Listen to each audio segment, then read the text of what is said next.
Estudio del comportamiento del campo y permeabilidad magnética producidos por una bobina o solenoide al variar su distancia radial y tangencial. La contaminación producida por vehículos que usan gasolina y otros derivados del petróleo es un problema, ya que estos generan grandes emisiones de CO2 anualmente.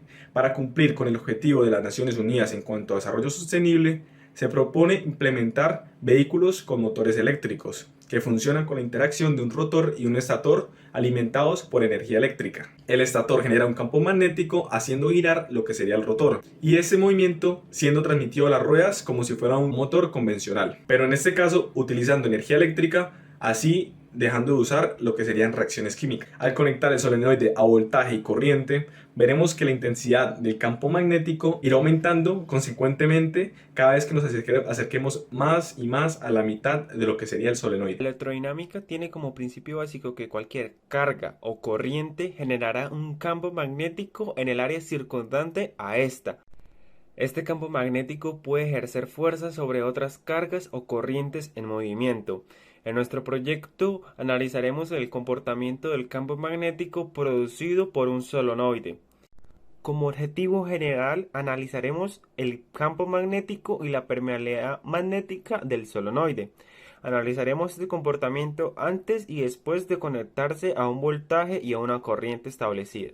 Como objetivos específicos tenemos, primero, analizar cómo va variando este campo a medida de que nos vamos acercando más y más al centro del solenoide. Tomaremos estas medidas mediante un teslámetro. Como segundo objetivo específico, mediremos nuevamente la intensidad de campo, pero esta vez a través de una aplicación móvil. También cambiaremos la distancia de radial a tangencial. Por último, analizaremos estos datos y procederemos a calcular la permeabilidad magnética mediante diferentes ecuaciones de Biot-Savart. En cuanto a materiales, tenemos una fuente de corriente de 4.5 voltios, cable rojo y blanco para realizar las respectivas conexiones, un solenoide industrial 520 espiras, una regla, una brújula, dos celulares y un multímetro. En esta gráfica podemos observar que la medida tomada mediante el celular de lo que sería el campo magnético se acerca al lugar más cercano con respecto al centro del solenoide mayor. En el caso 1 también se observó una correlación entre la distancia de la mitad del solenoide y el campo magnético. Esto puede darse debido a los aparatos o elementos usados para la medición de estos datos. Fueron mucho más precisos a comparación del análisis teórico.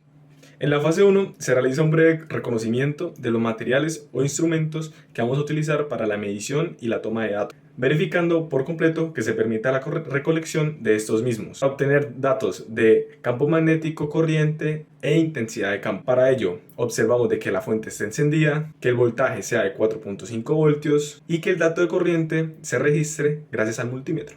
En cuanto a la fase 2, se verifica y se realiza el diseño de la tabla de datos en la cual vamos a colocar todos los datos obtenidos, tomando en consideración la distancia del centro del solenoide, el campo magnético y corriente. En la fase 3 utilizamos un aplicativo llamado magnetómetro, el cual permitirá ubicar la brújula virtual que este posee a dirección distinta a la usual generada por el campo magnético alrededor del solenoide. Además, se toman datos de intensidad de campo magnético gracias al aplicativo móvil Gauss.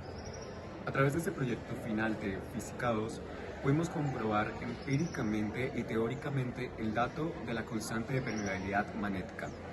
A través del caso 1 pudimos evidenciar que con un error cercano al 22% se acercó demasiado al dato de la permeabilidad magnética teórica, que corresponde a 4pi por 10 a la menos 12. Esto se debe a que en el caso 1 se utilizaron instrumentos de la práctica de laboratorio, como el teslámetro, el voltímetro, el amperímetro, y esto permitió que el análisis efectuado sobre este caso fuera más cercano a la realidad y a los estudios que se tienen sobre la permeabilidad magnética.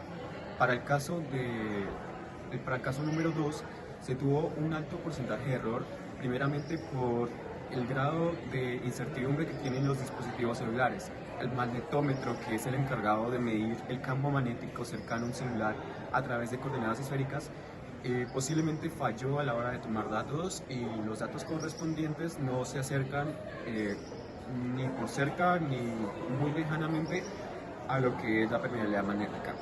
También sobre el campo magnético y su medición pudimos entender que cerca del solenoide se tienen los campos magnéticos más altos.